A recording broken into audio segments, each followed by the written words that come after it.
আজকে নিয়ে এসেছি মজাদার সবজি খিচুড়ি রেসিপি। এটা আমাদের পারিবারিক রেসিপি, এইভাবেই রান্না করি, হয়তো অনেকের সাথে মিলবে।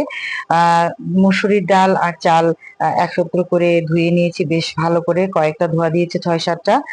এখানে চাল আছে 2 কাপ ভাতের চাল, আর হচ্ছে 1 কাপ মসুর ডাল। ভালো করে ধুয়ে নিয়েছি, পেঁয়াজ, কাঁচামরিচ, রসুন কুচি, আর সবজি ছিল ঘরে যা সিম, ফুলকপি, টমেটো, এগুলো দিয়ে ছোট ছোট করে কেটে নিয়েছি। এগুলো সব একত্রে মাখিয়ে নিয়েছি। অল্প একটু জিরা গুঁড়া, ধনে গুঁড়া আর হলুদ গুঁড়া, ব্যাস, আর লবণ, স্বাদ মতো তেল মাখিয়ে ভালো করে পানি দিয়ে দিয়েছি। এখানে আমি 2 কাপ চালের মধ্যে 12 কাপ পানি দিয়েছি।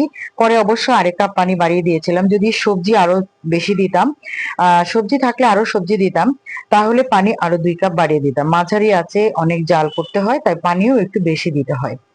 মাঝখানে অবশ্যই লবণটা টেস্ট করে নেবেন, কারণ খিচুড়িতে লবণ কম হলে কিন্তু স্বাদটা নষ্ট হয়ে যাবে, বেশি হলেও নষ্ট হয়ে যাবে। কম হলে তবু পরবর্তীতে লবণ মিশিয়ে খাওয়া যায়, কিন্তু বেশি হলেই বেশি সমস্যা। তো যখন হয়ে আসবে, নামানোর আগে ধনেপাতা কুচি দিয়ে নামাবেন, সুন্দর একটা ফ্লেভার আসবে। আর এই খিচুড়িটা খেতে কিন্তু অনেক স্বাদ লাগে। এটা অনেকভাবেই রান্না করা যায়, মুগ ডাল দিয়ে করা যায়, খেসারি ডাল দিয়ে করা যায়, মাসকলাই দিয়ে করা যায়, আমি মসুর ডাল দিয়ে করেছি। ভালো লাগলে আমার চ্যানেলটি সাবস্ক্রাইব করে আমার পাশে থাকবেন।